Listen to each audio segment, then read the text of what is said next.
you know, I'm sorry. And Elizabeth, would you mind also recording it? Because I have a totally anxious anxiety about like making sure there's backup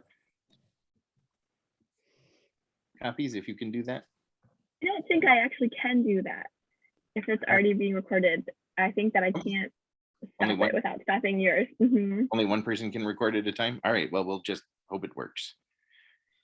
Thanks, everyone. I was reminded by a colleague that we should begin events like this with a land acknowledgement. Because I'm hoping we have folks here from multiple campuses, I'm just going to read the one from mine and hope that we can all nod in the way that would apply to everyone's. We collectively acknowledge that the University of Minnesota Duluth is located on the traditional, ancestral, and contemporary lands of Indigenous people. The university resides on land that was cared for and called home by the Ojibwa people, before them the Dakota and Northern Cheyenne people and other Native peoples from time immemorial. Ceded by the Ojibwa in an 1854 treaty, this land held great historical, spiritual, and persical significance for its original stewards, the Native nations and peoples of this region. We recognize and continually support and advocate for the sovereignty of Native nations in this territory and beyond. By offering this land acknowledgement, we affirm tribal sovereignty and will work to hold the University of Minnesota Duluth accountable to American Indian peoples and nations. Thank you. And thank you everyone for coming. And then thank you for what should be some amazing learning about the resources that are available to support research, teaching, other exciting things. And because it's a Duluth started event, I went to one of the power players on the Duluth campus and said, Matt, would you help me out and talk a little bit about what the libraries bring to the table and just say hello and remind folks that, hey, we're in Duluth. David, I would have come even without that unfounded flattery. Thank you for inviting me and for having the library be part of this. I apologize to everybody that I won't be able to stay to see all the presentations or answer questions at the end, but I'll share some links where you can easily follow up and get some more information. My name is Matt Rosendahl, and I am the library director here at UMD. I'm excited about this event because it's a great way for people from across disciplines to come together and connect and learn about each other or learn about services available. And I think the library is often at an intersection of those opportunities. So I wanted to share a few things today to make sure that everyone in the meeting was aware of. Hopefully you all know that you have a library liaison dedicated to your department and to your discipline, who's got some experience and expertise in your areas, and they can be a valuable partner in your teaching and helping to develop assignments, but can also be a valuable partner in your research. If you've got questions about resources, acquiring them to use in your research, or how to manage aspects of your research, sit down with your librarian, and you can find a Ask Us box on our homepage, and that's a great way to connect. But I did want to talk about a couple of services specifically today that are available to all UMD faculty and staff and come about because of our partnership with the Twin Cities campus. The first is, I'm going to share my screen. All of the services I'm going to talk about today are ways that you can share your work. And I think later on, you'll see some presentations from some folks who've made use of some of these services. The first I wanted to talk about was the University Digital Conservancy. This is our university's institutional repository. It is the spot for making scholarly works, articles, other aspects of your work freely available. This is your way to engage with the open access movement and not only be able to preserve your work, but be able to connect with people worldwide. It is possible for people to load their own materials into the University Digital Conservancy. As you can see, there's an upload button here. And there's even a really handy resource guide that walks you through things to consider, things to know about. For instance, you retain the rights to your work even when you share it in the University Digital Conservancy. And if you have other questions and issues, there's links in that FAQ to help you through making your decision about sharing your work with the University Digital Conservancy. One aspect of the University Digital Conservancy is the data repository of the University of Minnesota. And that serves as an institutional repository just for data sets. So if you have a grant requirement where your data needs to be preserved and then shared, and you need some way to do that other than sending emails and its attachments, this is the way to do it. This is a free service available to everyone in the University of Minnesota. You can do it your own direct self-deposit into the data repository. And there's also guidelines available to help you understand what kind of data is acceptable for the drum and how that service works. The last service that I wanted to share that comes about from the university libraries is library publishing. And when I'm all done talking here, I'm going to throw all of these links into the chat. We work together in the University of Minnesota to offer publishing services for any affiliated users, any faculty or staff who want to publish a book, want to publish a journal, an ongoing journal, or even open educational resources. And we provide the full suite of services to help develop that project, bring it forward, and then continue publishing it in the instance of journals. I will note that the offerings to do this service are offered on a rolling call for proposal basis. Like I said, I think you're going to see later on some folks who've used library publishing. And we've just passed the deadline for their recent call for proposals, but it always starts with a consultation. If you're interested in publishing through the University of Minnesota, click the request a consultation button on the link that I'll share with you at lib.umn.edu/services/publishing. That's a place where you can work through your project and your intentions for what you want to publish. And our library's publishing staff will then work with you about how this can become a publishing project and how that'll be supported and what you need to know about publishing through them with your specific project. I'll note that we already do have Duluth faculty who are taking advantage of this. The Duluth Journal of Advanced Writing, its thesis, and Duluth Journal of Undergraduate Biology are faculty-led projects where we're publishing student content and sharing it with the whole world through this open access publishing model. So if you want to learn more about this, request a consultation. If you want to learn more about sharing your works through the University Digital Conservancy, there's a ask for help button on the links that I'll share in the chat, and that's where you can find more information. David, did you have anything you wanted to add or anything you'd hoped I'd touch on that I missed? No, that was wonderful, and I'm very grateful. Thank you, Matt. And now we'll move to the Institute for Advanced Study, which was in many ways how I thought about this first. They funded some collaborative research that I did across the Crookston and Twin Cities campuses, and so they're, Jennifer, grateful to have you. Are you ready to join?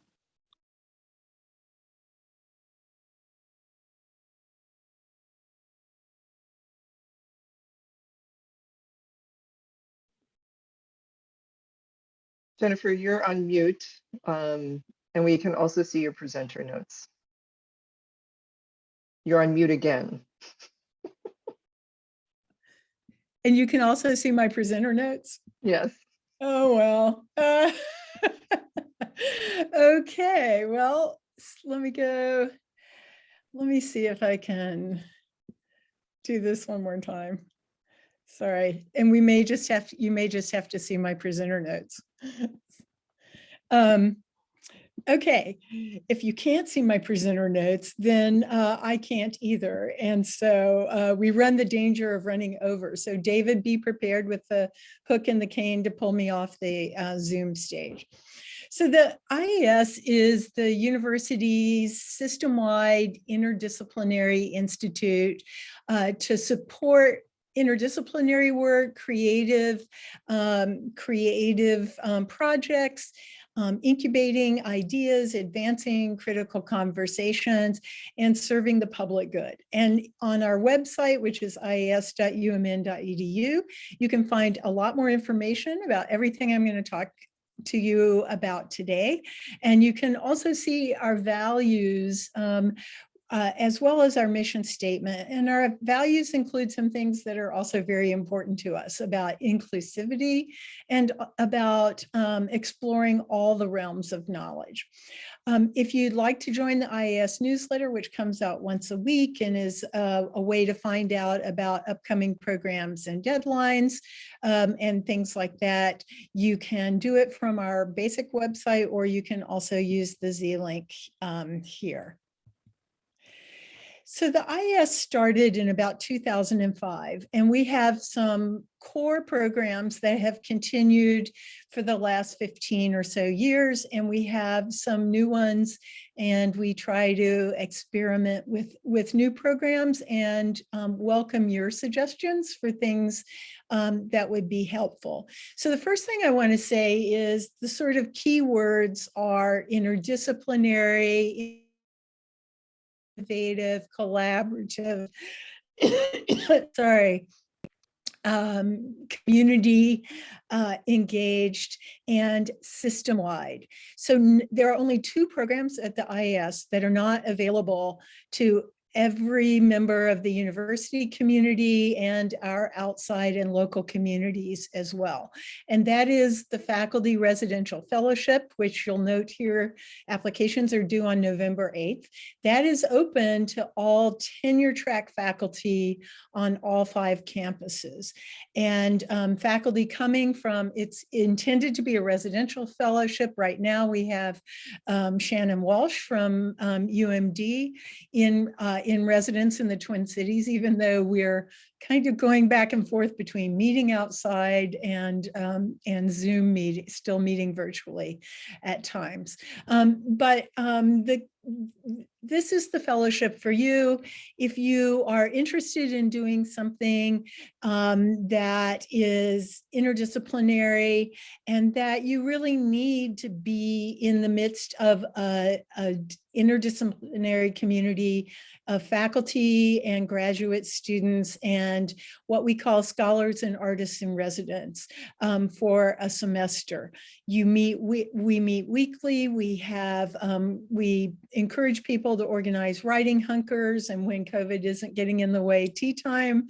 We have workshops with the University of Minnesota Press, the libraries, and others and grants people and others that you might request. So let me just say something about scholars and artists in residence. So the faculty fellowship is only open to tenure track faculty at any rank, but we have created the scholars and artists in residence program so that staff, non-tenure track faculty, and also community members can also have the fellowship experience. What we haven't managed to do yet is raise equitable stipends for those people, but do explore the possibility of a scholar and artist in residence fellowship with us as well. So another core long-standing program of the IAS is research and creative collaboratives. And these collaboratives, again, are open to anybody in the university community and the external community. Our only request is that one of the conveners have a umn.edu address. A collaborative can be of any size. We ask that you limit the number of conveners, so the organizers, because they're sort of the administratively responsible people, to 2 to 4 participants. But we have collaboratives that cross system campuses. We have collaboratives on each individual campus. And these, the intent is that you can apply for up to $12,000 over 18 months for whatever activities you want. And if you look on the right of the screen, you'll see the names of some of our current collaboratives, and you can read short descriptions of them on the IAS website. Well, having one collaborative cycle a year, which is usually in January or at the beginning of February, is kind of limiting. And so as of this month, we're starting a new program, which is $5,000 seed grants. And this will be a rolling deadline for jumpstarting a collaboration or a project. And the application will end up looking pretty much like the Research and Creative Collaborative application, but it just starts with a conversation with us. So talk to us about the new seed grants.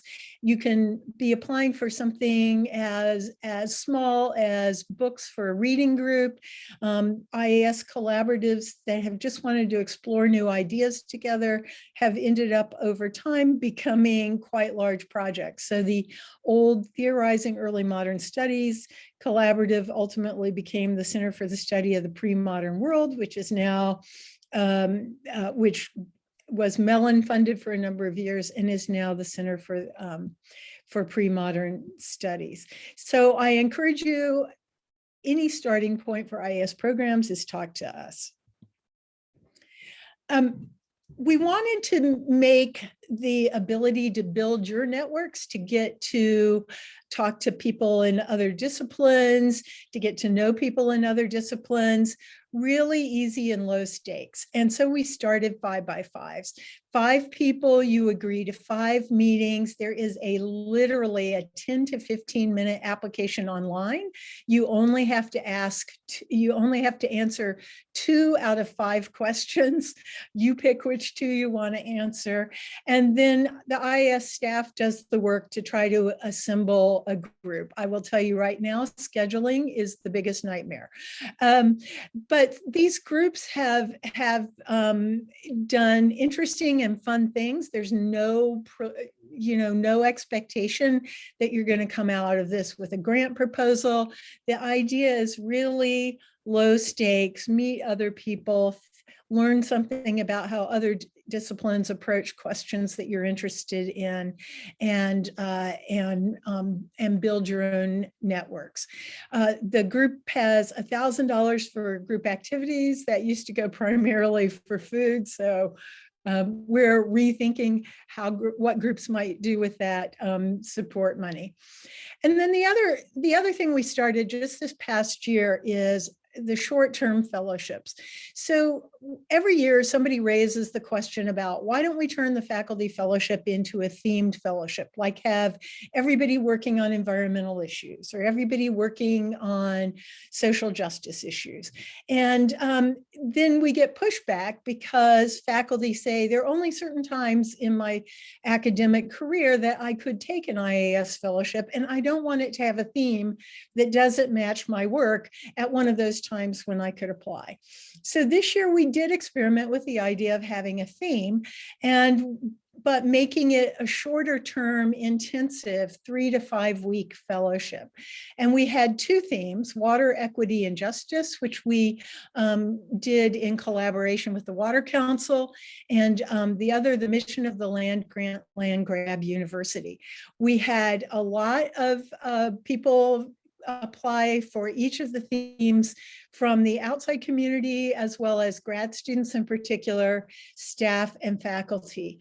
And while we probably won't be able to fund the $2,000 stipend we offered for people in the first iteration, we are going to try to offer honoraria and modest professional development funds to participants.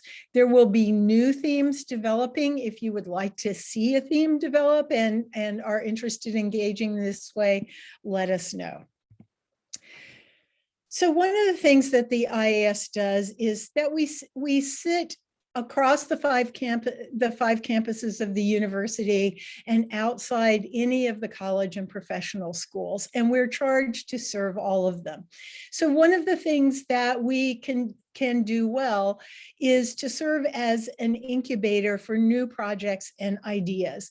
And the logos you see here are for the Mellon-funded Minnesota Transform Project, the Mellon-funded Environmental Stewardship Place and Community Project, which is across Morris, Duluth, and the Twin Cities, and the Humanities Without Walls Consortium, which sponsors grants and career diversity programs, research grants for faculty and community, career diversity programs for grad students.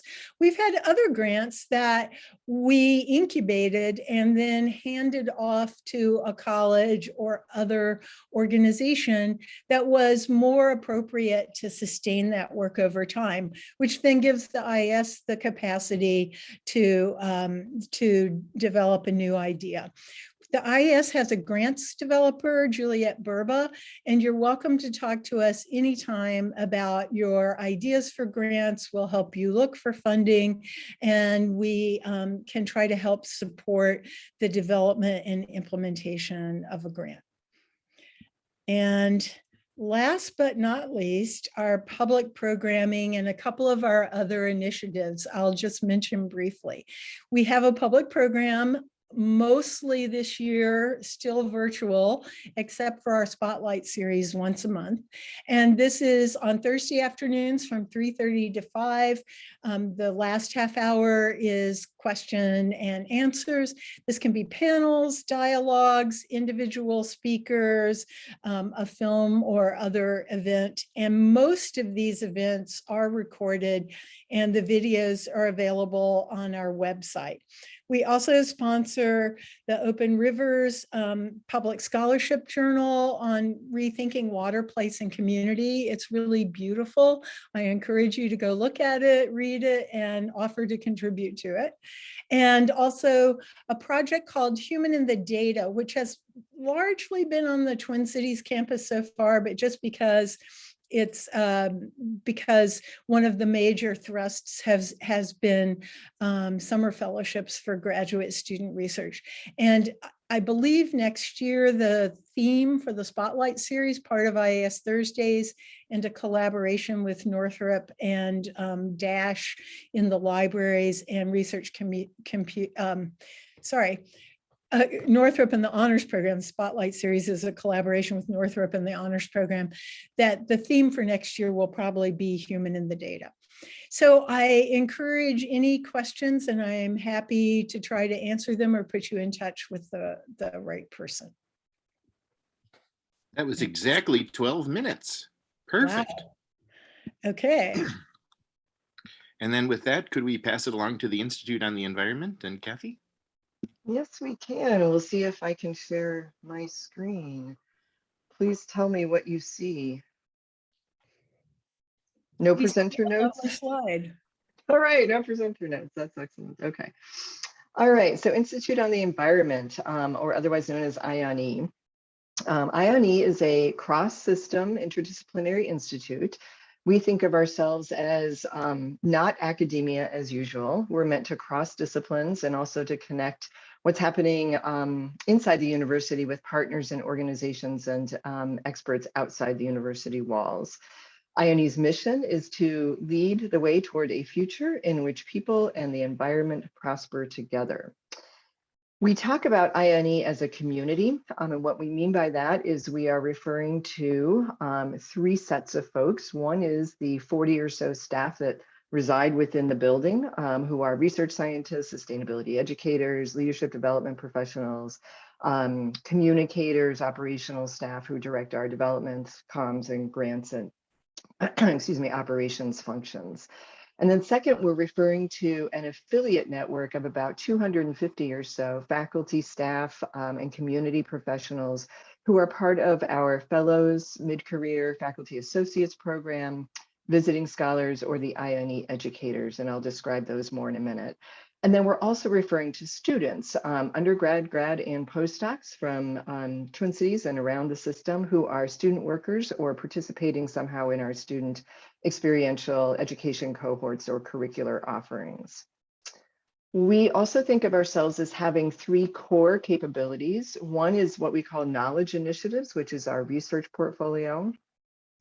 Leadership and education program, in which is my wing. I am the associate director of INE for leadership and education. And this is programming to create and support leaders with the skills and sort of sustainability chops that they would need to put knowledge into practice or action, including students and affiliates, but also legislators, community leaders, corporate executives, et cetera. And then our third core capability is world-class storytelling, both about knowledge and leaders in the field. And it's meant to inspire and offer solutions, inform decisions, and action. So it's actionable, solutions-focused journalism, essentially. And then we prioritize our work around a set of impact goals that run for a period of time. And we're currently in our year 3 of a focus on safe drinking water, which we're pulling away a little bit from just because there are so many other things happening on campus, like the water network, that we're not needed to fill a gap so much. Secondly, a just carbon neutral energy transition. And third is sustainable land use. So we believe, this is sort of our impact pathway or our theory of change. We believe that when we bring together these awesome people in our community, along with these 3 core capabilities, we can then make real progress on these 3 impact goals. So I'm going to talk about funding opportunities, and I'm going to talk about program opportunities. So let's talk about funding first.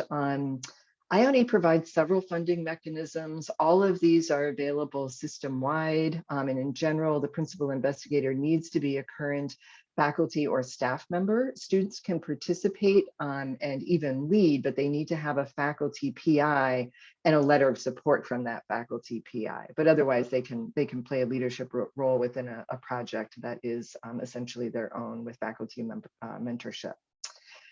First one is mini grants, and mini grants are designed to support and spark collaborative projects addressing environmental and sustainability issues across the system, extension, and the outreach centers across the state. And these are $3,000 or up to $3,000 grants. They can be used for a range of research, leadership, education, storytelling, and outreach activities. Proposals that really are about advancing new collaborations and, across disciplines and ways of knowing and with partners in the community. Those are highly encouraged. We just closed one cycle, and the next one will be probably March of 2022. We also have an annual RFP focused on diversity, equity, inclusion, and justice. These are up to $10,000 awards, and we'll award 3 to 6 of those.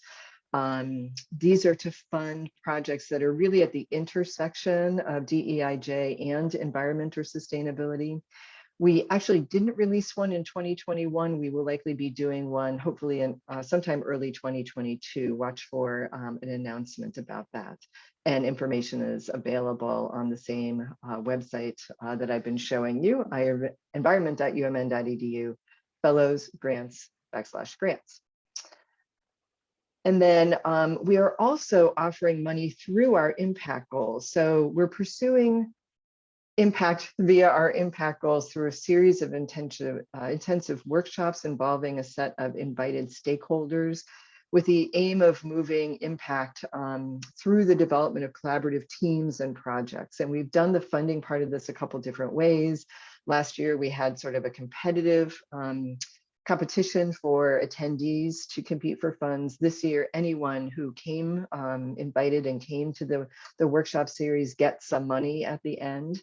We're not exactly sure what the next year, fall 2022, will look like, both in terms of what the focus will be or what the funding mechanism will be. So more on that as we learn and plan more. And then there may also be, or there certainly will be, coming up some additional mechanisms for funding related to President Gabel's MPAC 2025 commitment to the Intersections priority around sustainability, for which IONE has quite a bit of responsibility. We don't know what that's going to look like yet at this time. Sorry, this sounds like unknown after unknown, but all will become more clear in the coming months. So pay attention to our website on that.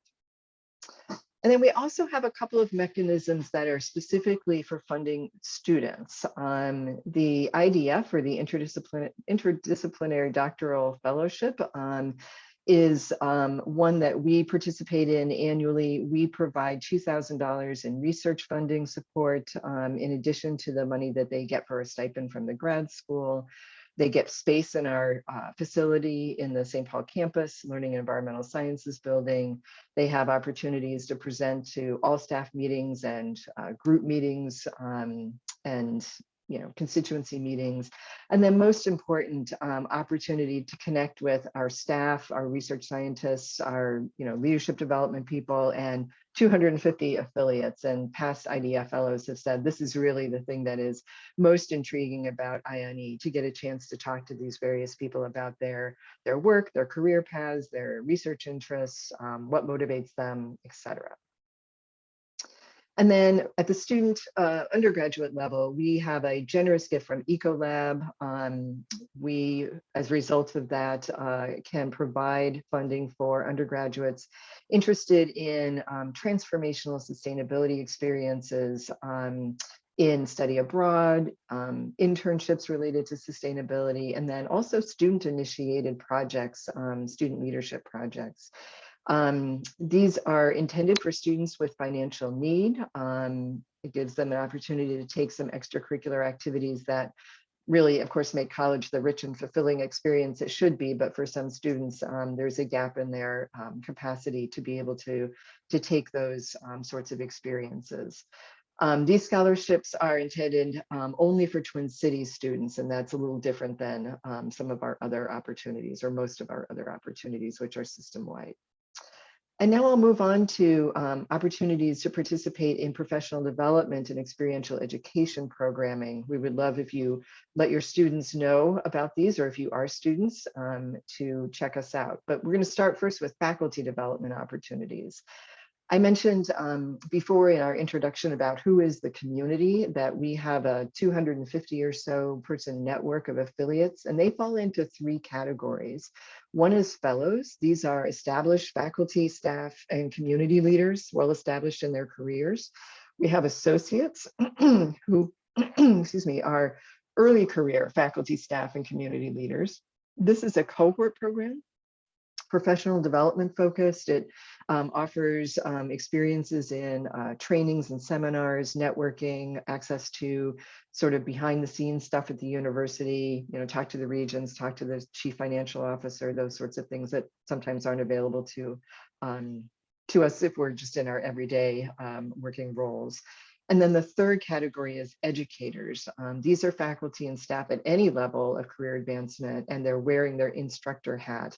And they are attempting to learn strategies for integrating environmental justice and sustainability into whatever it is they teach. It is a cohort experience where they work on individual projects as well as a collective action project towards that aim of enhancing their capacity to incorporate environmental justice and sustainability. The call for applications for all of these programs will come out simultaneously in probably January or early February.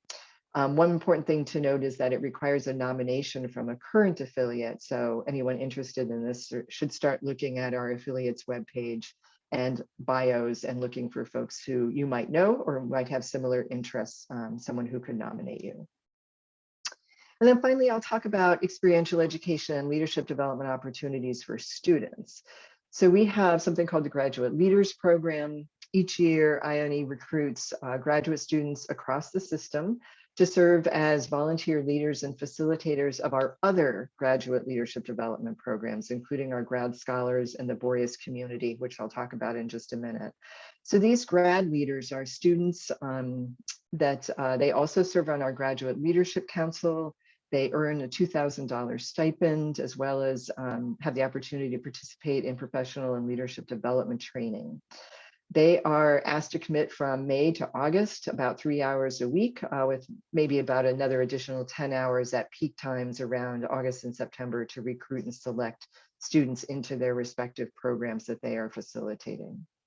So one of those programs they are facilitating is the Graduate Scholars Program. And this is an interdisciplinary cohort program for grad students, professional students, postdocs from across the system who are interested in one of our predetermined topics, which change each year.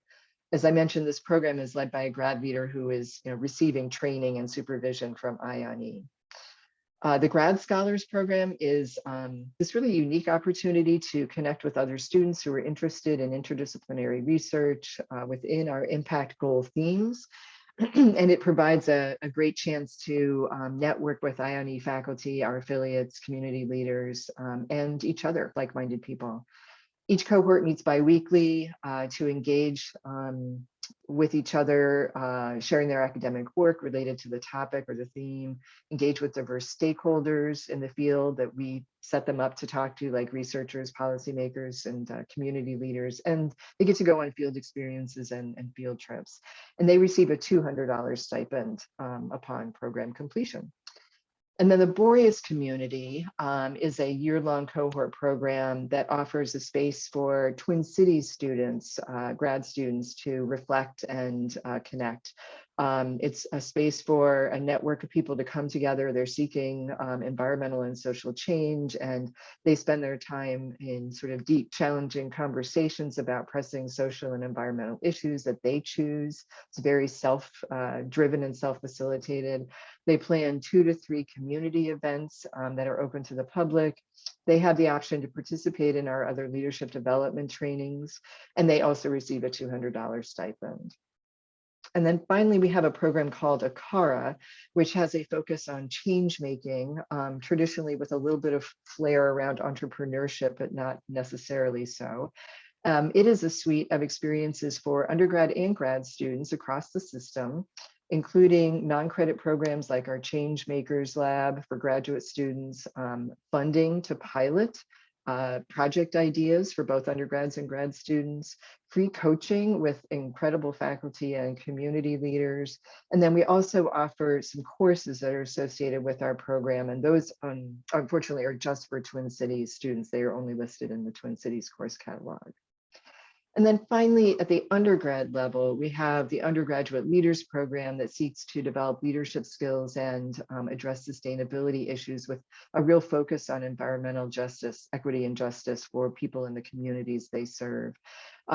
We are careful to try to recruit a very diverse cohort, though all of these students are from the Twin Cities campus. They participate in this program on a volunteer basis from October to May. They meet monthly for skill building workshops and cohort building, networking.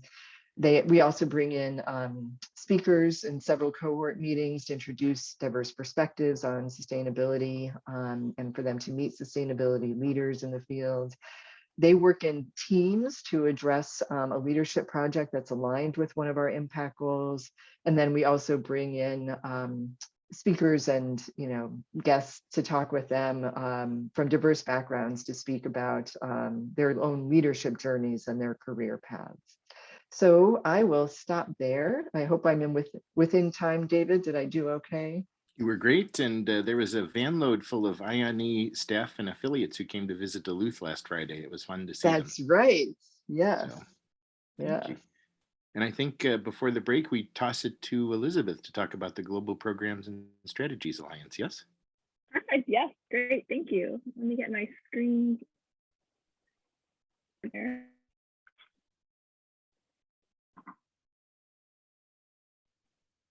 All right. It's loading here. Hi, everyone. I'm Elizabeth Schwartz. I'm from the Global Programs and Strategy Alliance. Thanks for having us here. And David, thanks for organizing this. I'm really happy to talk to you about some of our programs today. I'm our assistant director for our Internationalizing the Curriculum and Campus initiative. So I'm going to give you an overview of the Global Programs and Strategy Alliance, and then share a few of our funding opportunities and a few programs. And then I'll also leave you with our information on the website and then my contact information. I'm always happy to be in touch. I'll kind of put a general information out there now, and then we're always happy to talk to you about any of these resources and kind of get you connected with any resources that might be helpful for you.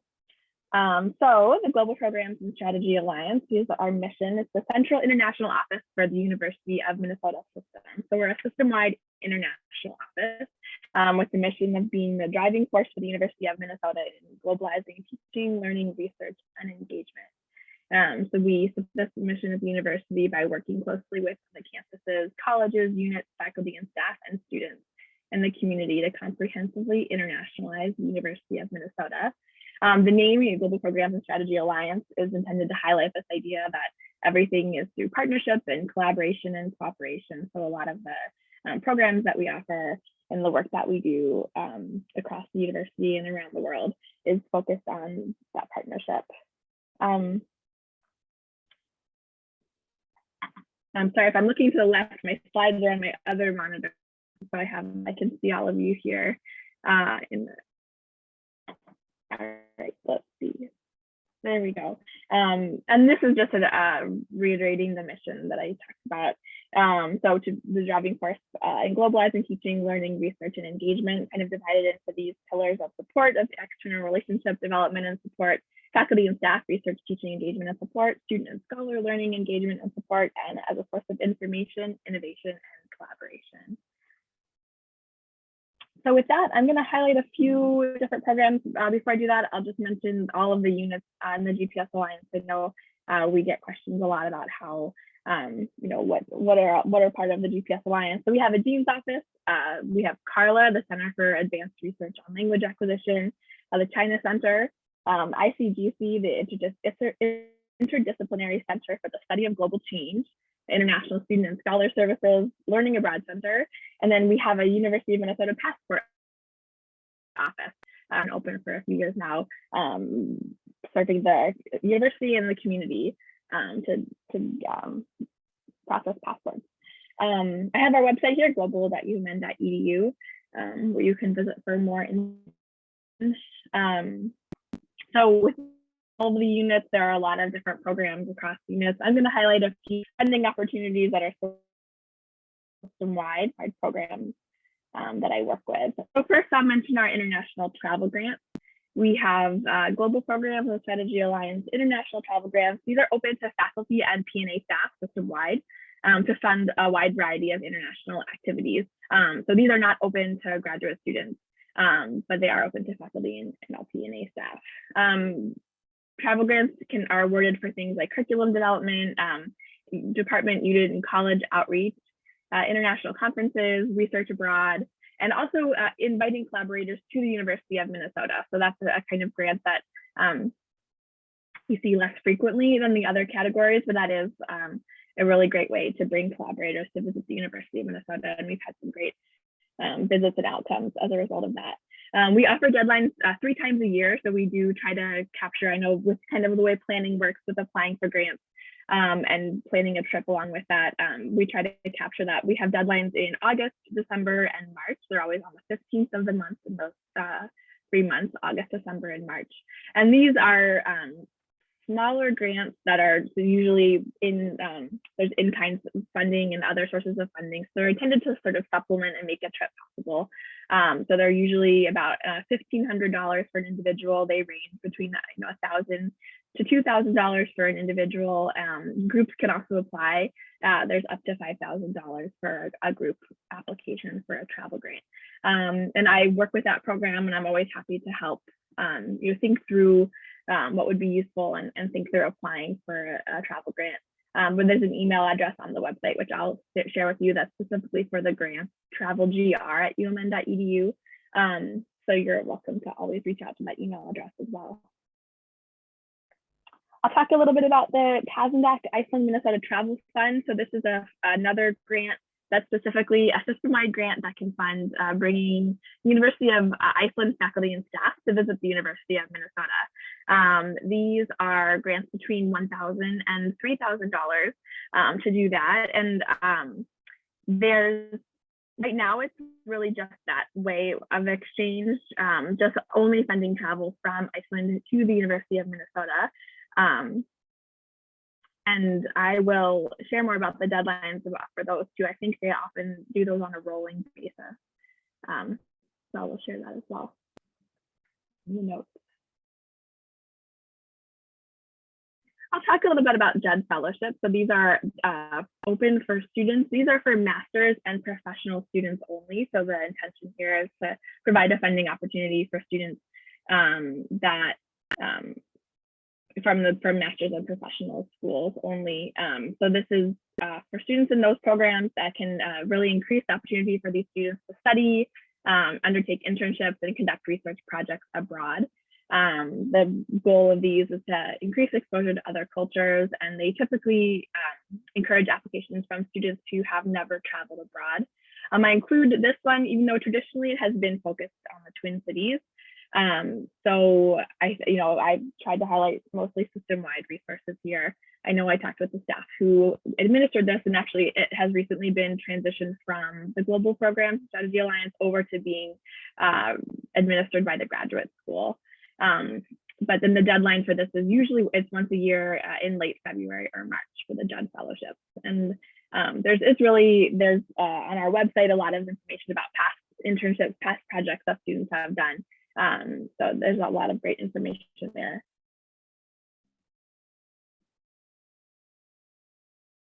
We'll talk about Fulbright support. The GPS Alliance is the campus representative for faculty Fulbright programs.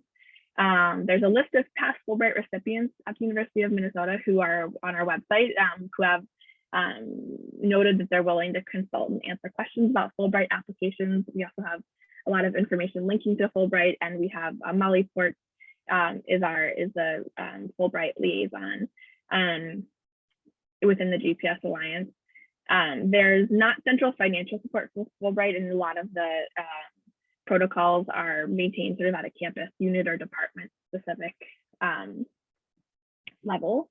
But they did want to highlight, the GPS wanted to highlight there's something called the Outreach Lecture Fund, which can support as a fund that you can apply for to support a Fulbrighter who's already in the US to visit another campus during their stay. So that's an interesting program that are often underutilized. And I know that if you visit the University of Minnesota's Fulbright website and the resources I share, they'd be happy to talk more about that too. That's another part of the Fulbright support offered by the GPS Alliance. So that's a quick overview of some of our of the funding. I will talk about some programming as well. So I'll talk about internationalizing teaching and learning programs. As I said, I'm from the Internationalizing the Curriculum in Campus, which supports faculty and instructional staff in a variety of ways to develop capacity to enrich curricula and develop pedagogy that focuses on global learning outcomes to ensure that all students have access to global learning experiences.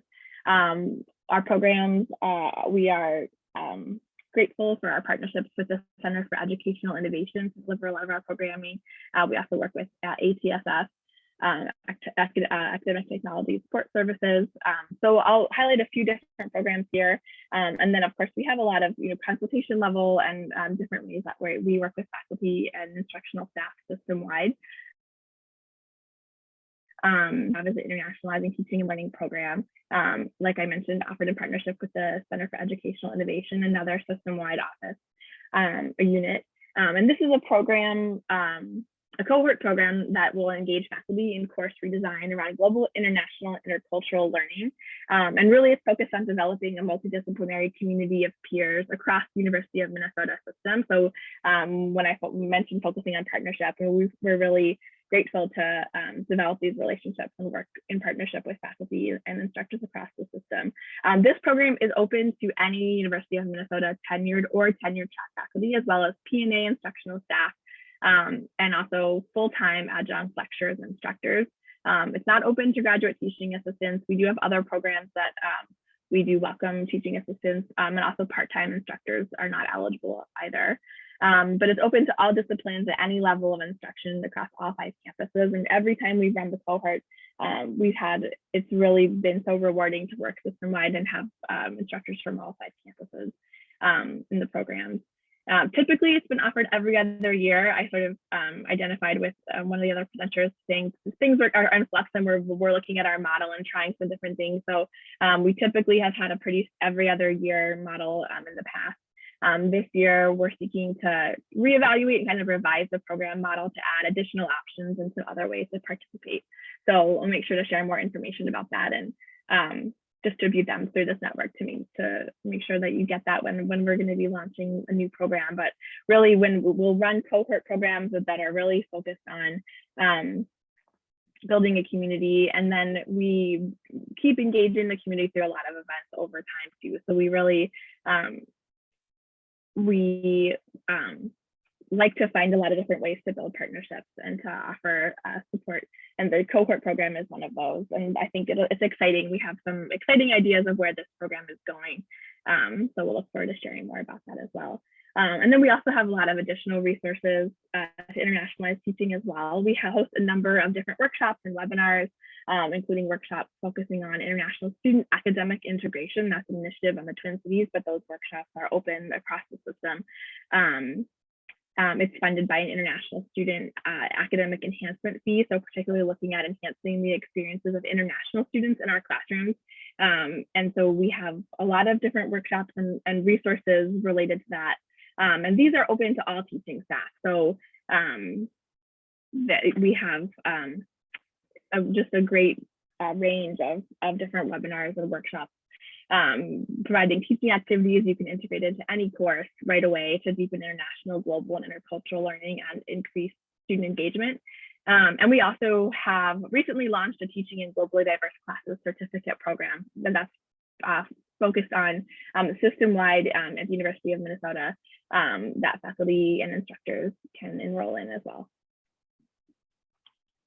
I'll also highlight the Sustainable Development Grant. So this is a new program. GPS has partnered with other units on the University of Minnesota Sustainable Development Goals Initiative grant that awarded funding for projects related to the United Nations SDGs.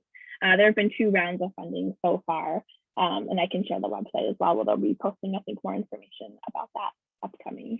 So I think my time is up, I think, so I'll wrap up there and stop my sharing. But if you have, I'll put up my last slide. So global.umn.edu. We also have at global.umn.edu ICC events, where you'll find a lot of our events and programs. And here's my contact information, which I know we'll be sharing after this. But you're both welcome to email me or reach out if you have any questions, if I can help guide you or connect you with any resources that you have more questions about. So thank you. Thank you so much. And at the risk of causing a fight between you and Kathy, I'll say that I first learned about the Sustainable Development Goals from a colleague I met through GPSA rather than IONE. So the overlap here is basically what I'm trying to point out. There's lots of different ways to approach the common problems and issues we share. When I said 2 hours, everybody looked at me like, wow, that's a long time. So let's take a few minutes to break. If you want to type some questions in to folks who've presented already, go ahead and type them into the chat. If you want to speak a question, maybe type something into the chat and I'll turn on your voice if you're a webinar attendee. But let's just take a few minutes to kind of catch our breath and go, wow, thank you. It's a lot of really cool stuff. And thank you, David, for organizing this. Absolutely. And folks can also just use the raise hand function. You should have access to that.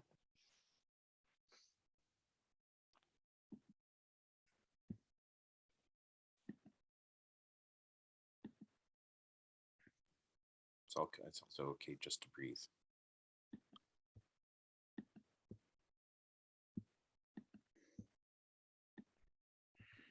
David, it looks like Tamara has a hand up.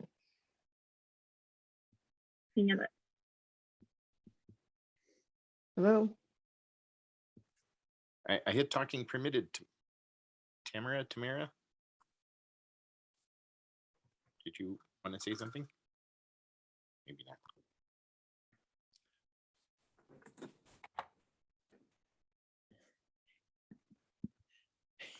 She said that was an accident in the chat.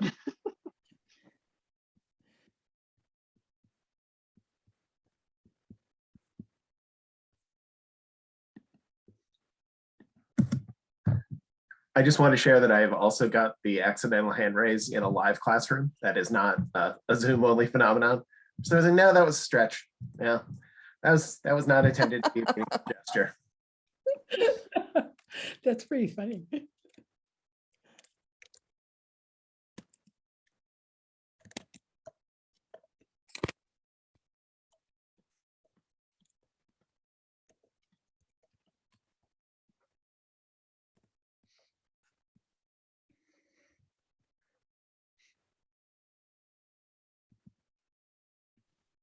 going through the list to see which one of my colleagues are here.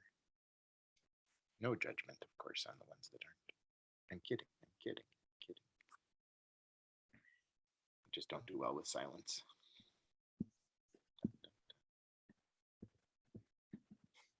So when we come back, Dan, you'll be first up, is that correct? Katie and I will be, yep. All right, and that'll be in about 35 seconds. Oh, okay. I'm going to start sharing our screen, my screen then, because I'm a combo with Dan. And let's hope this works. I won't be able to see the chat box, by the way. So once I'm sharing the screen, it's all screen.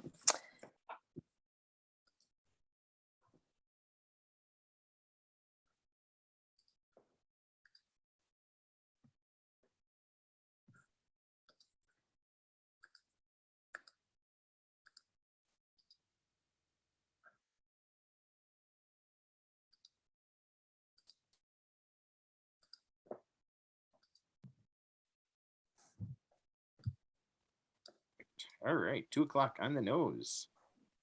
Let's roll. All right. Thanks, everybody. Thanks for your stamina in sitting through this long and informative meeting. So Dan and I are here to talk about the Center for Writing, which is on the Twin Cities campus, but has lots of ways for folks on other campuses to connect with us. So in general, our center houses 5 programs. One is student writing support, which is the writing center on the University of Minnesota Twin Cities campus, available for graduate and undergraduate students alike. Another is the literacy and rhetorical studies minor, which is an interdisciplinary minor, optional and very combinable with a lot of other classes. So it can be tailored to any grad student's interest. And we welcome graduate students from all campuses, as well as the Twin Cities. There's the Minnesota Writing Project, which is the Minnesota state home of the National Writing Project. And that serves kindergarten through college teachers throughout the state. And then the 2 programs that we're zooming in on today, the Writing Across the Curriculum program, which as a whole serves primarily the Twin Cities campus, but embedded in the Writing Across the Curriculum program is the Teaching with Writing, or TWW program. And that is to support faculty and instructors who teach with writing at any campus. So Dan will be talking about that. And I will be talking about our grants program, small grants program called Grants for the Study of Writing in the Disciplines, formerly known as ISW, or Interdisciplinary Studies of Writing. And Dan is going to start us off. Oopsie. Tricky trigger finger. Go ahead, That was Dan. really fast. I'm tremendously impressed. My name is Dan Emery. I use he, him pronouns, and I work on the Twin Cities campus with the Writing and Rich Curriculum program and the Teaching with Writing program. And Teaching with Writing is really the program that reaches all campuses. In the chat, I'm going to drop in rapid succession 4 links that will talk to you about our various sorts of programs. The first thing that we provide to folks across campus or across campuses are short courses and other events involving teaching with writing in your courses. So we had a popular short course last year, Teaching with Writing in Online Environments, that brought together about 150 faculty from different campuses for folks who are moving to teaching online and thinking about teaching with writing online. We'll have another short version of that short course that will happen this January. We also have regular events as part of our TWW schedule on topics of common interest. That includes managing the paper load, using rubrics and ways to drive instructions. We just had a workshop on teaching synthesis in writing, but those events are always open to every instructor across campuses. Sometimes they're listed with a physical location on our website, but if someone from a satellite camp or from a system campus contacts us, we'll make sure that it's recorded, and we'll make sure that you have the opportunity for online synchronous participation. All of that can be found under the events page, the TWW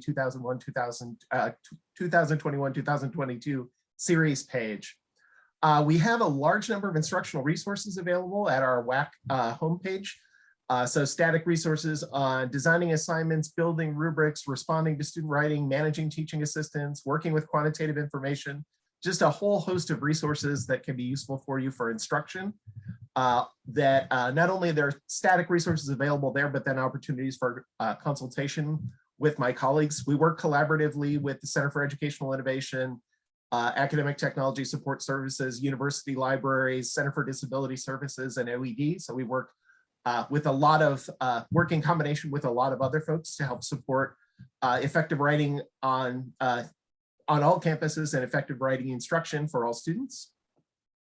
We have a monthly Teaching with Writing blog. So if you like the opportunity to get a chance to think for a minute about teaching with writing, usually in the first week of every month, it will come out through our WAC-WID list that invites everyone to connect with the work that's happening in the center. Then the final piece are faculty writing hunkers. Those are opportunities for writers to work in co-presence. And we've had great success in the past, back in the days when people could meet in rooms, bringing faculty together to work in the same space and engage with each other while writing.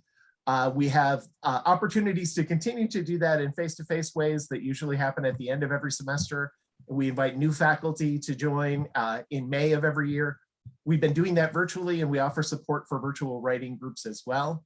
And then the last thing is we have a plug. I have a plug for a book that recently came out with collaborators on this campus and elsewhere on our Writing and Rich curriculum model.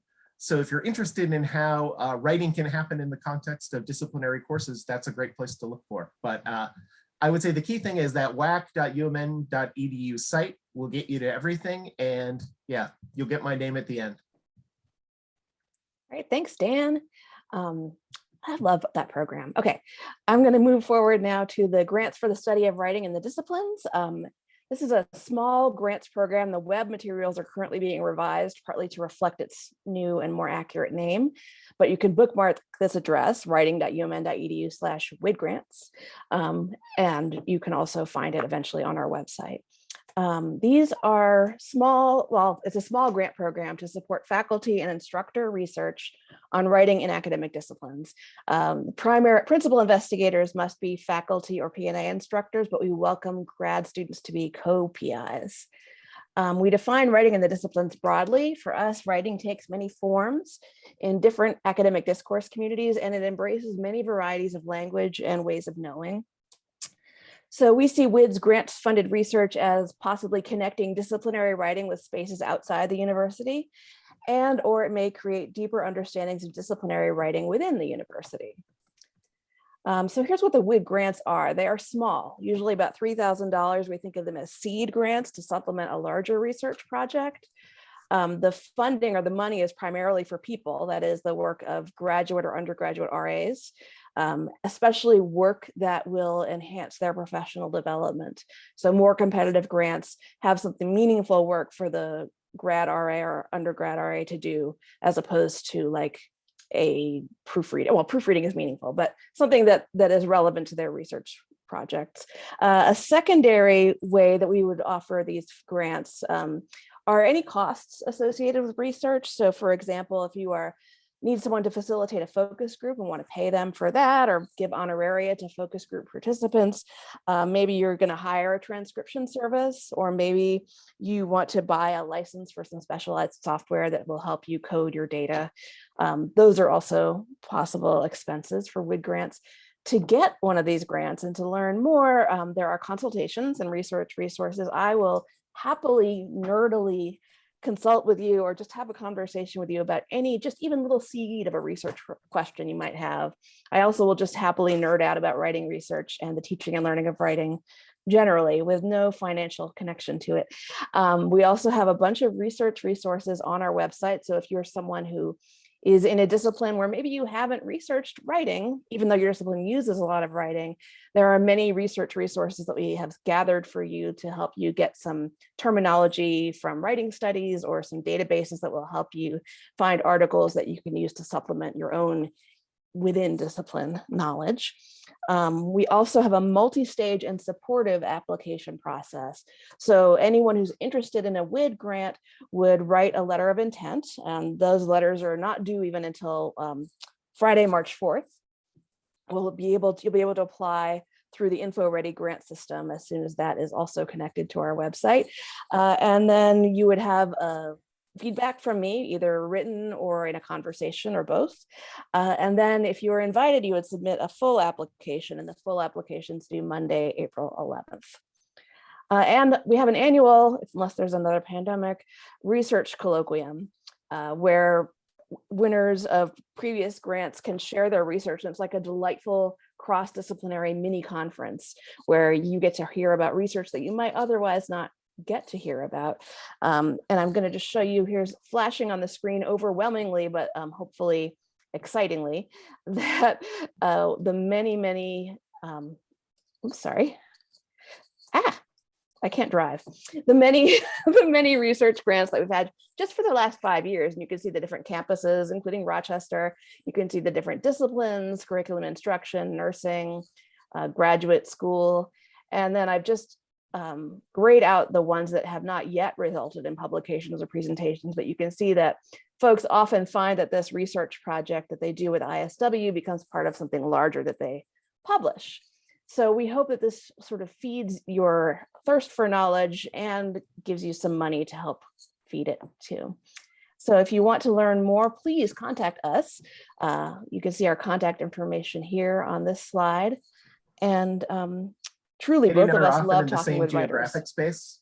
Sorry? So we're often together in the same geographic space in Nicholson Hall, but we're always in the same mental space, thinking about Yes, disciplines. our minds are as one. Talking to either of us will definitely get you to both of us. Yeah, that's right. So thank you very much. I'm going to turn it over to the next person. Yeah, thank you so much, which is Edward from the Center for Urban and Regional Affairs. Yes. Yes, thank you, David. I appreciate it.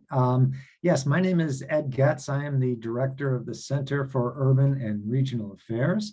And let me try to share a few slides.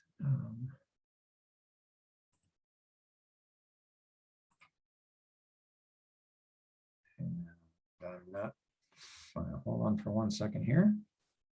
There we go. So I want to talk about the Center for Urban and Regional Affairs. This is a system-wide center of research and outreach. We're over 50 years old, and we were created by the university and the regents really to respond to the urban crisis of the late 60s. One of the precipitating events was were the riots on Plymouth Avenue in Minneapolis. You know, the University of Minnesota is, of course, the state's land grant institution, but it's one of the few land grant institutions that is located in a major metropolitan area. And the Center for Urban and Regional Affairs was created to some extent to be a somewhat parallel institution to the Extension Service for outstate Minnesota. That's a somewhat of a simplification, but it works if you squint and it gives you some idea. We do work, as I said, across the system. We've done work with faculty at Duluth, Morris, Crookston, and so our definition of regional is somewhat broad, and it really means statewide. We do work throughout the state of Minnesota, although it is true that most of our work is focused here on in the metropolitan area. And you can see from the slide, we do work in a lot of different fields and a lot of different policy and substantive areas.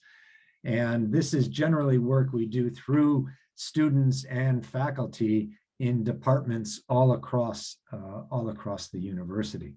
And I will try to describe a little bit about what that work looks like.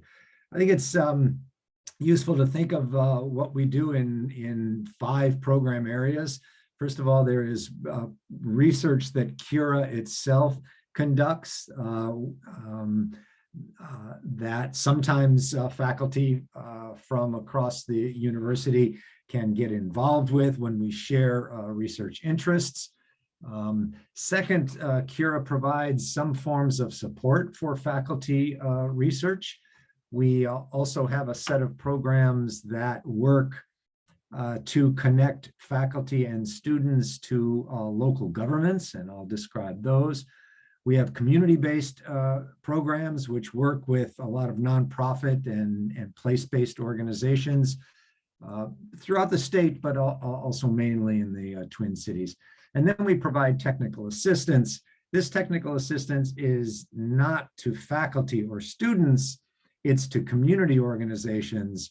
But if you're working with such community partners and collaborators, this is a resource that you should know about and might be able to refer them to.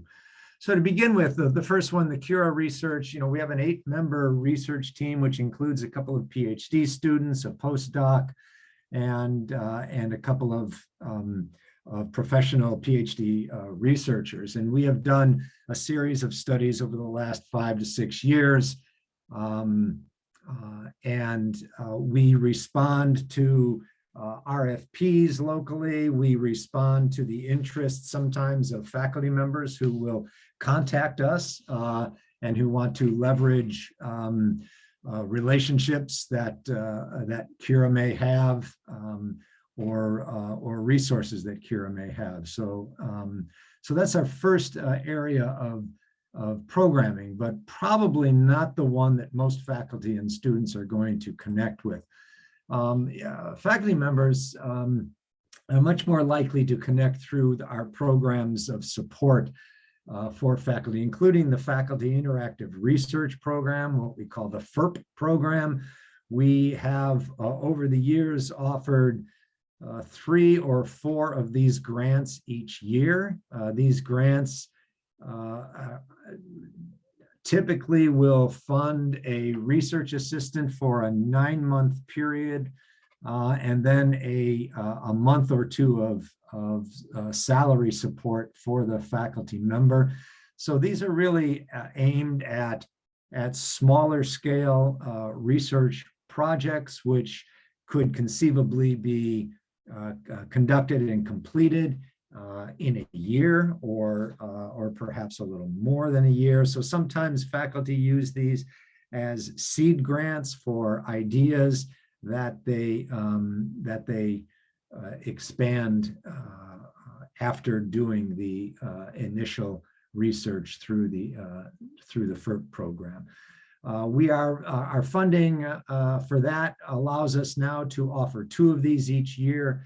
The RFPs go out in late January, early February for decisions to be made in April, so that faculty members can plan for their work to either begin in the summer and go for 12 months or in the fall and go for a 12-month period. The Center for Urban and Regional Affairs is also the home of the Fessler-Lampert Chair in Urban Studies or Urban Affairs. This is an award that we make every other year, and it provides somewhere in the vicinity of about $45,000 to $50,000 for faculty members to use as at their own discretion. The application that we request is one that will describe your program and describe the importance of your research question, et cetera. But once you are awarded the Fessler-Lampert Chair, the resources and the use of those resources are really at your discretion, as long as they, of course, support the project. For both of these first 2 sources, the FERP program and the Fessler-Lampert Chair, we like to see applications and projects that have a community collaborative aspect to it. This sort of helps us meet our mission and goals to be working in the community on policy relevant and community relevant collaborative research. So we really do put an emphasis on community collaborations with these 2 funding sources. The Center for Urban and Regional Affairs is also the home of the Hennepin University Partnership. This is a partnership between the university and the state's largest government.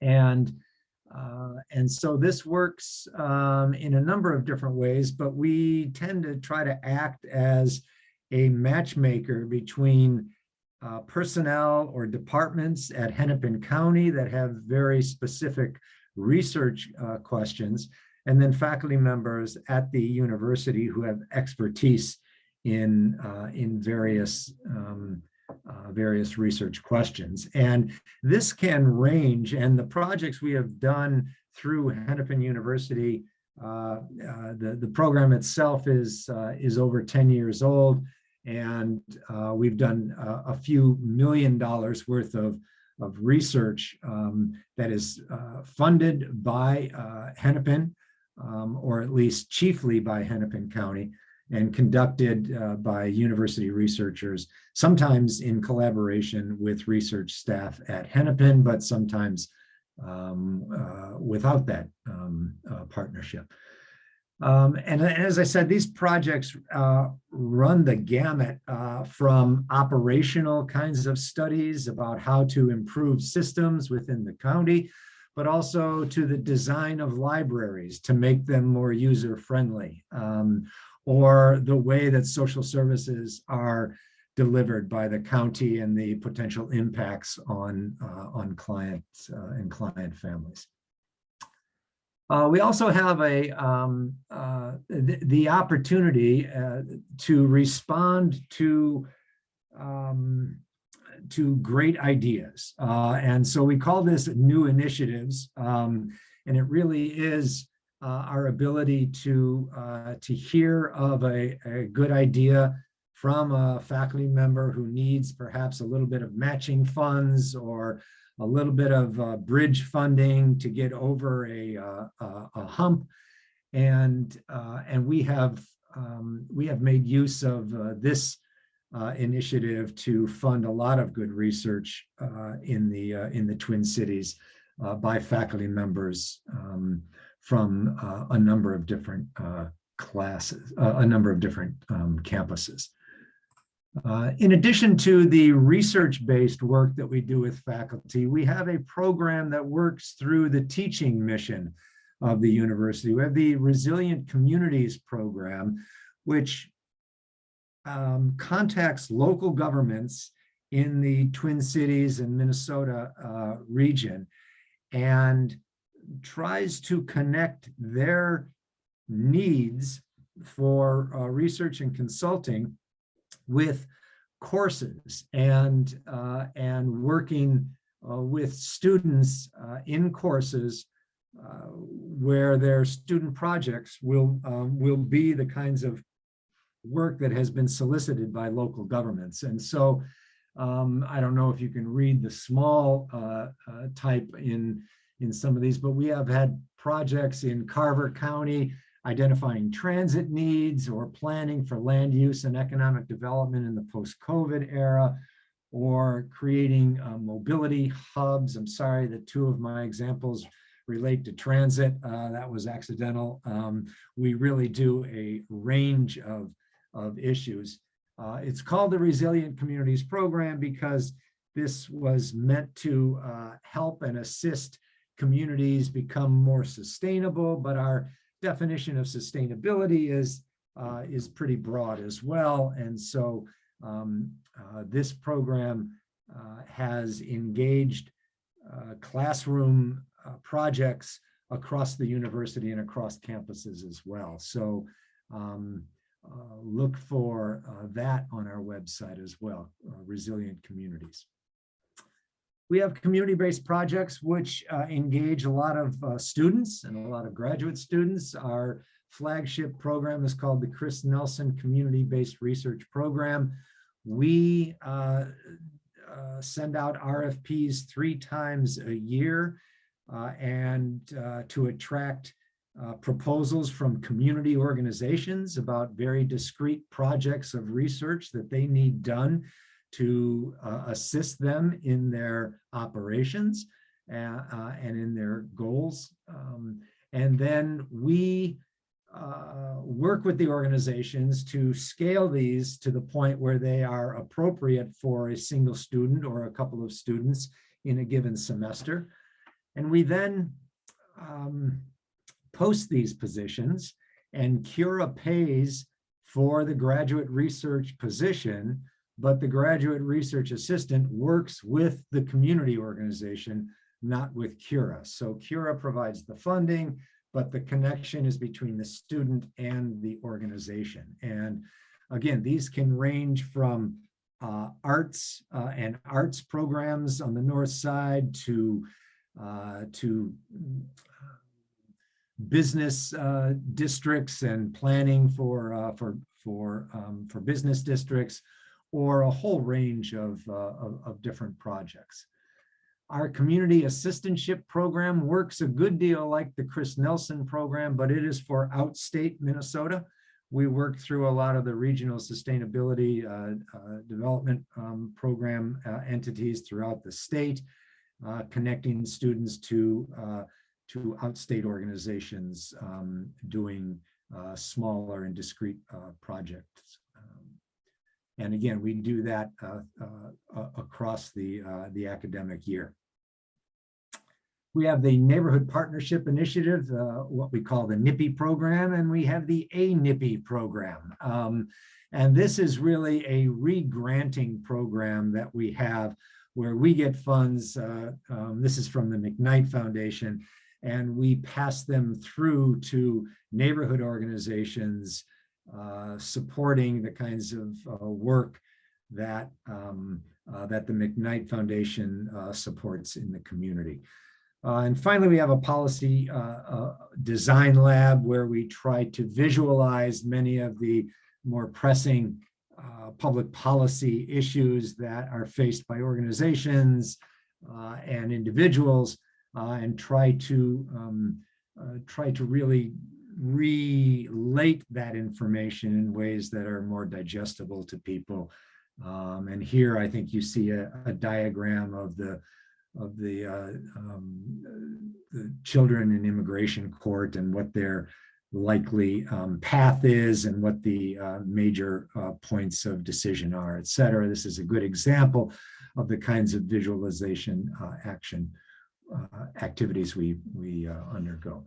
Our technical assistance is threefold. We are the home of the Crucell Fellowship, which provides community placements for students who are studying community development and urban policy and urban planning.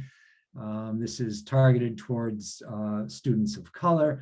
We have a community-based GIS program where we provide mapping assistance to community organizations.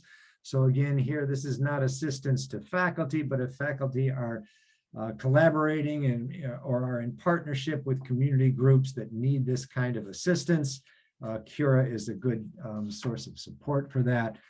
And then we are home to the Neighborhood Leadership and Organizing Project. The Center for Urban and Regional Affairs employs 2 community organizers who actually help train community organizers throughout the state. And in fact, during the pandemic months, it has allowed that program to expand nationwide. And so we have community organizers from rural parts of North Dakota taking our neighborhoods now training to be community organizers.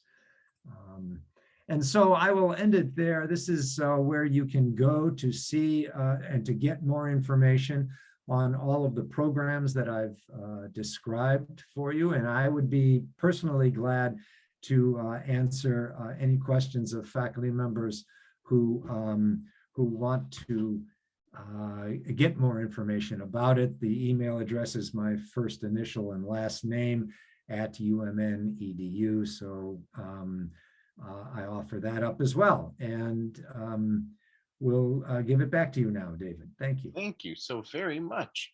So much opportunity in there. Gina, I'm not quite sure what hat to introduce you with. Is it ISDRI? Is it the Population Center? How would you like me to say hello?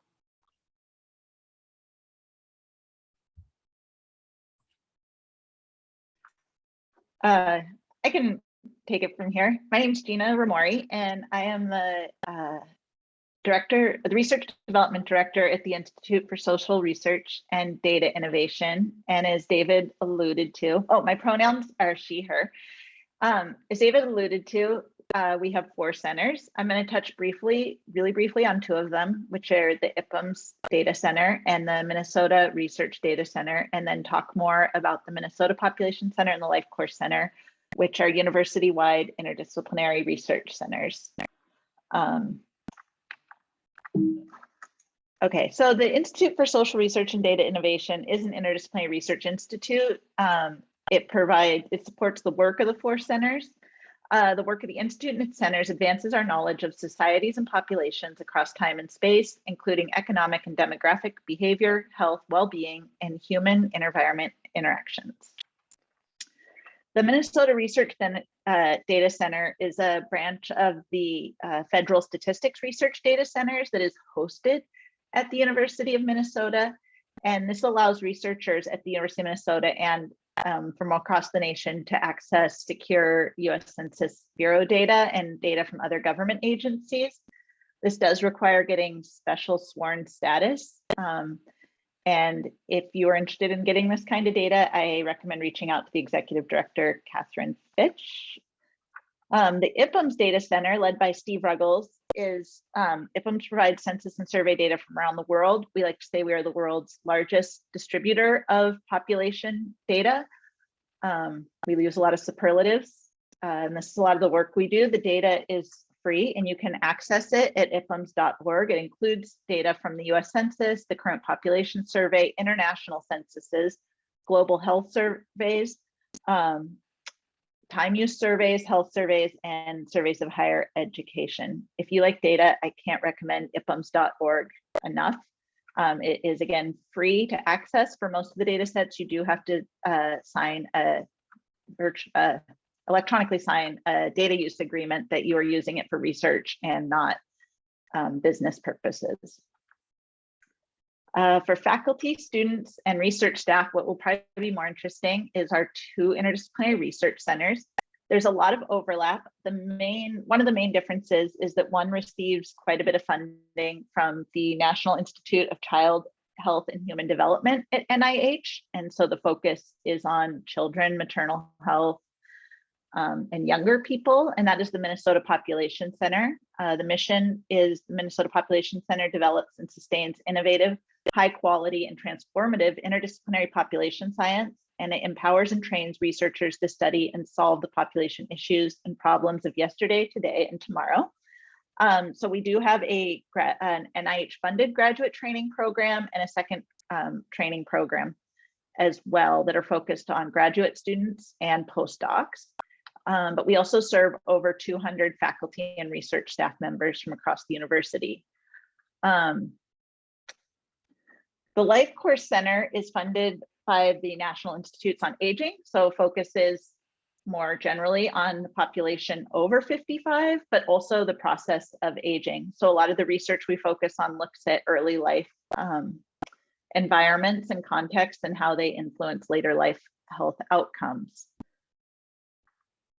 And I will just go through, the 2 centers have share many of the same services. And so I'm going to go through all of the services and then highlight some of the different ones.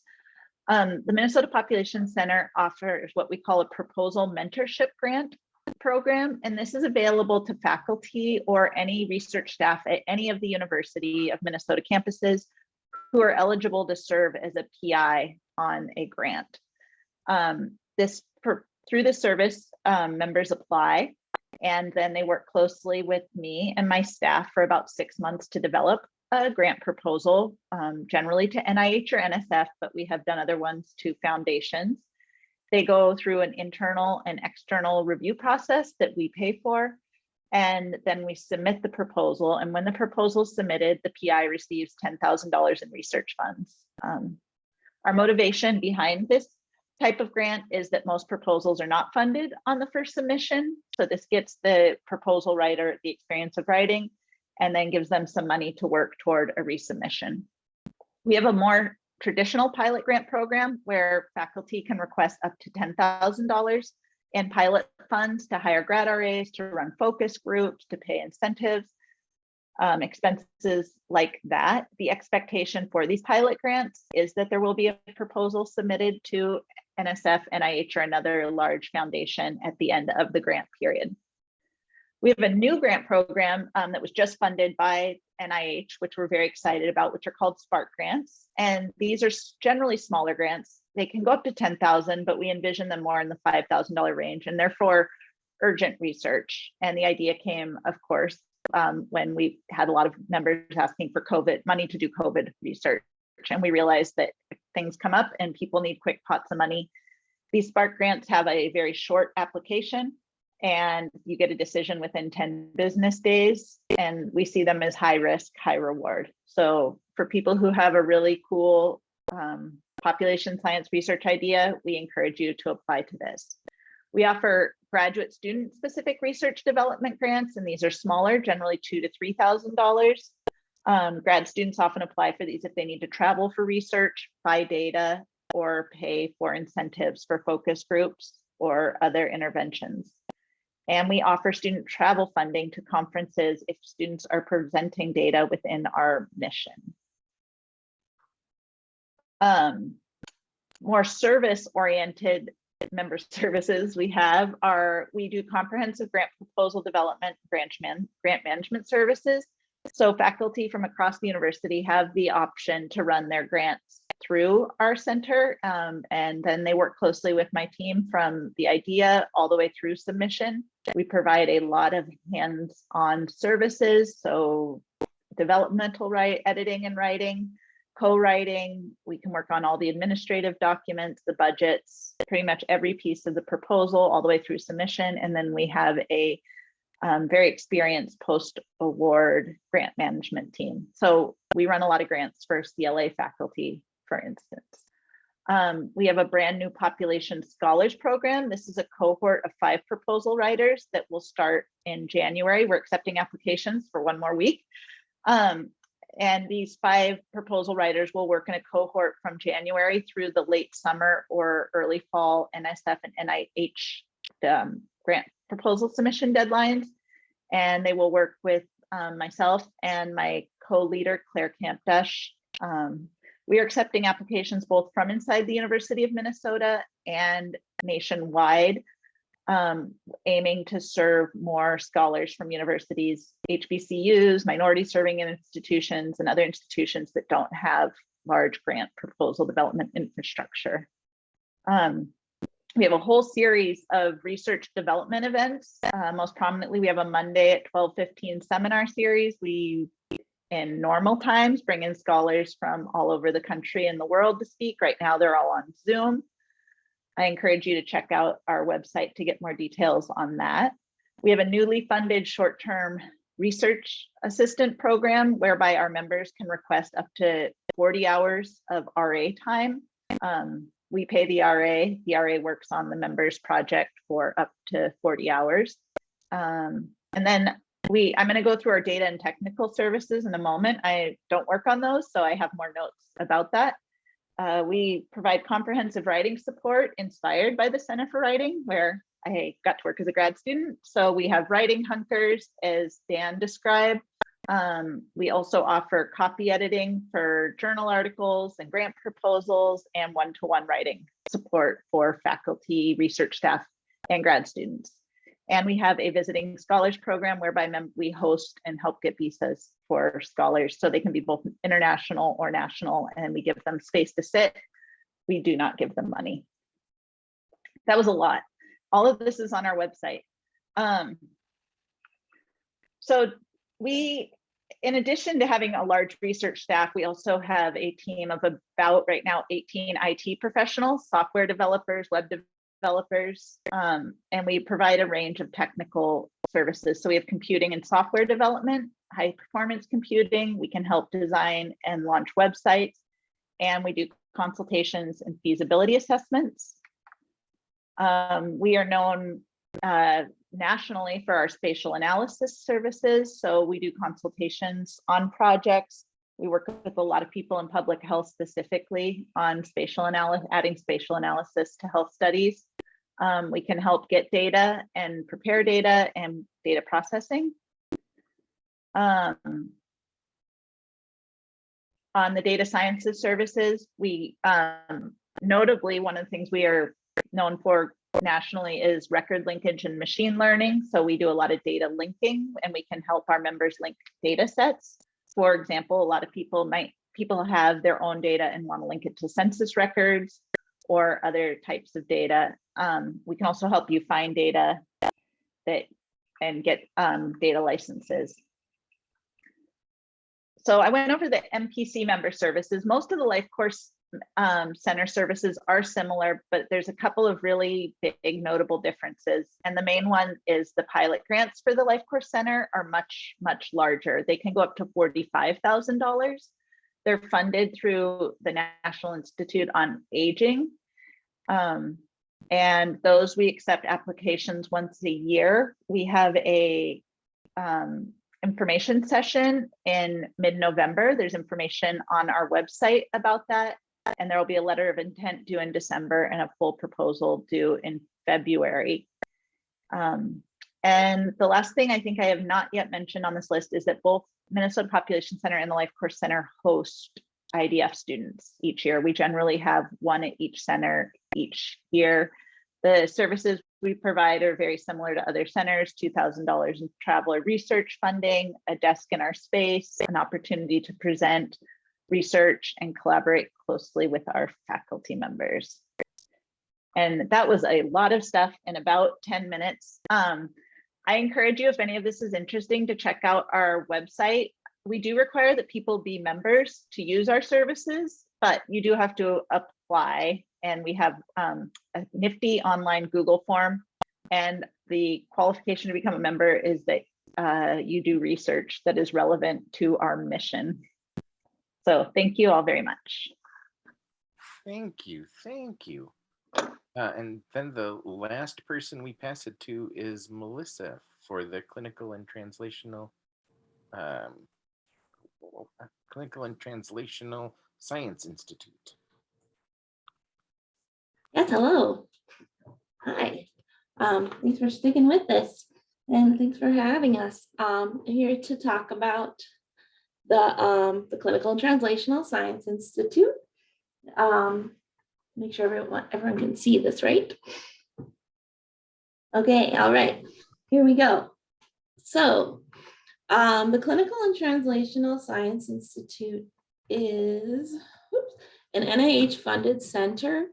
It's one of about 60 clinical and translational science award funded sites around the country. And our mission is to help clinical and translational researchers and their teams to accelerate discoveries to improve human health. And we do that through serving the university's research community by providing services, training, grants, and tools that are all intended to build impactful, expert health scientists in lots of different ways. And I'm going to go through a lot of information really fast to tell you more about that. We serve all researchers at the University of Minnesota whose work impacts human health. So you could be at any campus, in any college, as long as your work is somehow linked to supporting human health. We also partner with Hennepin Healthcare and the VA Medical Center. There's several university faculty members at both of those institutions. We support community partners who collaborate with the university on research, and we have programs for pre and postdoctoral trainees, graduate trainees, and undergraduate students. So I'm gonna go pretty quickly through our targeted programs and highlight some of the opportunities available to faculty in these programs. The first one I'm going to talk about is our early translational research program, the Office of Discovery and Translation.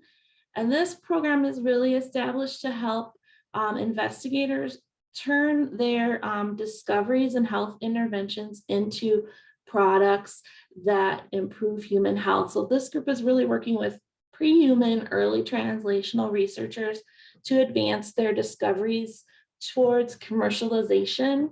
A big examples of wins for this group would be the launch of a startup company, the executions of a license agreement, or establishing a commercial partnership with business and industry. We do that by providing funding and project management support and a lot of networking support for researchers in this space. Our biomedical informatics program supports investigators to use clinical data to answer clinical questions. They are the main point for accessing health records data from the Fairview Health System and several other health systems, nationwide consortia, Hennepin Health Care, the VA. They can help you to access billing data from health insurance companies, and they also can provide support for managing and analyzing that data and setting up prospective data pulls from these sources. They're really interested in forging partnerships with other healthcare systems as well. So if you have a need for health data, these folks are available to partner with you and find a way to make that happen. CTSI supports several technologies that support the business of research at the institution. I'll highlight a few of these. REDCap is an online data collection tool that has an e-consent element. It's kind of similar, but different than Qualtrics, which is managed by a different area of the university. We manage Florence eBinders, which allows for regulatory document and signature management for clinical trials online. Study Finder and Research Match are both tools that can be used to help with participant recruitment.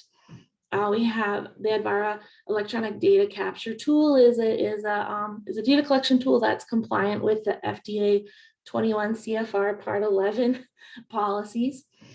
And so it's super secure and has the utmost protection of private health information. Encore is a clinical trials management system that's required of any researcher whose work is connected with the Fairview Health System. And we have staff who can support you in using that tool.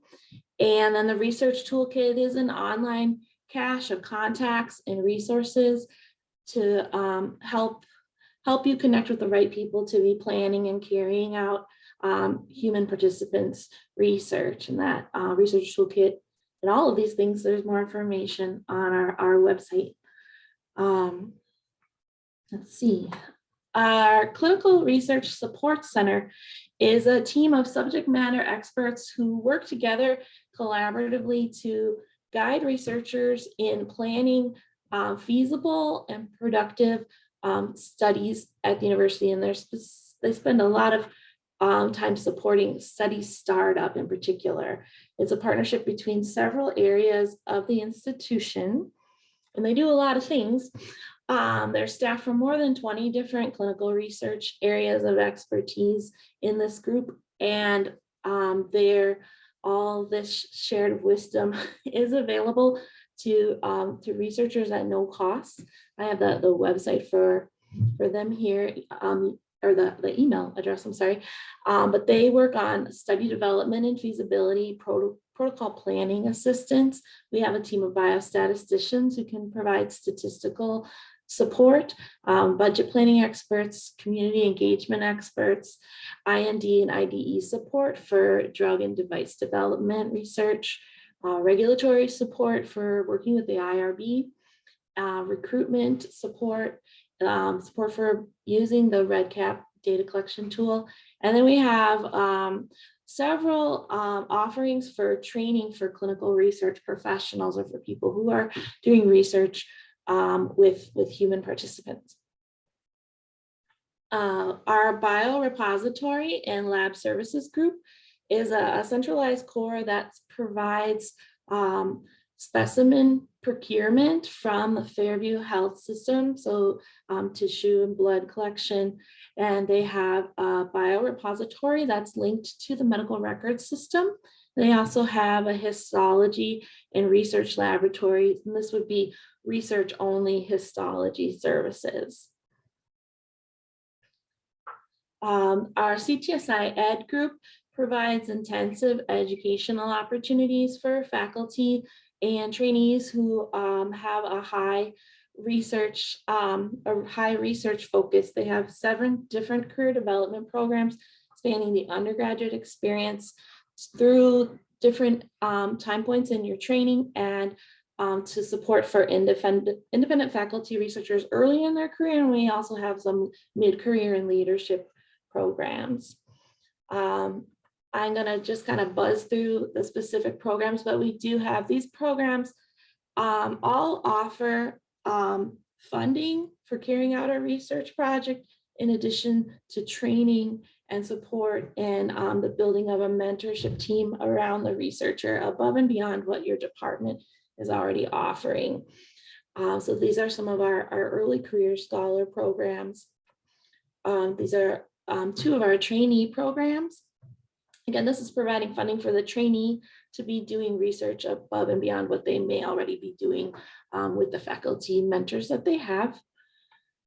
And we have 2 programs in the summer for professional students or early pre-docs, and then undergraduate students. And these are programs that are designed to help introduce these students to the work of doing research. It offers the students a stipend so that they can work with a faculty, like work in a researcher's lab, for example. And then it offers a weekly class and some networking and additional training in introduction to the world of doing research. So if you're interested in, as a faculty member interested in taking on a mentee in this space, you can contact my colleagues, and they'll work with you on that. The applications for this program start in November. Other career development offerings that we have are plentiful. I wanted to be sure to point out our Writing Winning NIH Grant Seminar, which will be, the date will be announced in November. It's going to be held in January this year. It's a 2-day seminar on Zoom on the latest facts and tips on writing an NIH grant. All right. Our community engagement to advance research and community health program offers 3 different pilot awards to support building relationships between university researchers and community members to focus on building improvement in community health and building health equity. And they offer partner matching and resources like our community health van that can be used to go out into the community. It's kind of like a mobile clinic that's available to you. And our rural health program focuses on training and support to be addressing public health challenges in rural Minnesota. This program offers a fellowship for a postdoctoral fellowship and a program for training people interested in health policy from rural communities. And also the U of M Rural Collective, which is a forum, a really broadly defined forum of any researchers or staff at the university who are doing work in rural areas. They're hoping to build a network of people working in that space to be sharing best practices, sharing relationships, connecting with each other. So it doesn't even need to be a health focus at all. Just anyone doing research in rural spaces is welcome to join the Rural Health Collective. And I just wanted to say you can find out more by contacting me. I'm the research navigator, kind of like the concierge for all the elements that we do. And I answer the ctsi@umn.edu email. We have a lot of information on our website, and we have a mailing list. You can join our mailing list on the bottom of our website for more information. Yeah. I'm so grateful. Thank you so much. My hope is that the collection of videos will live on the internet, but that individual places might also edit their own little clip into something usable on your own websites too, if that's helpful. There's like 7 minutes. If somebody does have a question, you're welcome to ask it. If you want to just get in touch with the people responsible for the programs that are best for you, also awesome. Just thank you all so very much.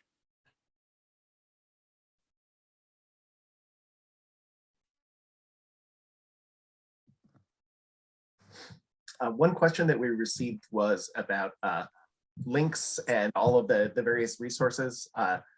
I would imagine, David, are you the person that we can send slides and links to make sure that they get distributed to all attendees? Will I get a list of all attendees? If I've never done a register for Zoom meeting thing, so I don't know if I get a list of all attendees when I close this thing down. Does anybody know? Sorry, I kind of improvised this bit. You might just look back at the registrants, and anyone who registered, we can assume they came and wanted stuff. It'll give me a list of the registrants. That's what I'm asking. Yes, will? you can see a list of the registrants in your Zoom. Okay, when then you log yes, in. I will put things up on the website that I built and let them live there, and then point people to that if that works.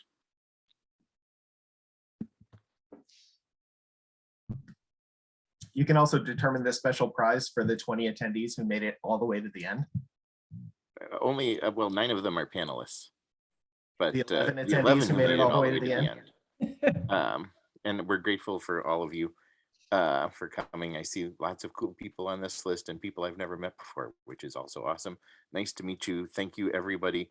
I got nothing else. David, thank you for your leadership in organizing this. It was fun to I see learned a you. lot from all of you, so thank you all too. It was fun to see you old friends and nice to meet new people. And oh, we got some kind of a note here on the side.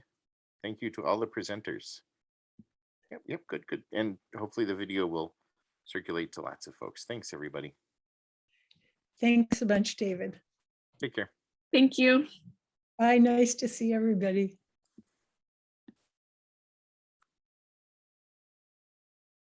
Hey, Elizabeth, you got a second?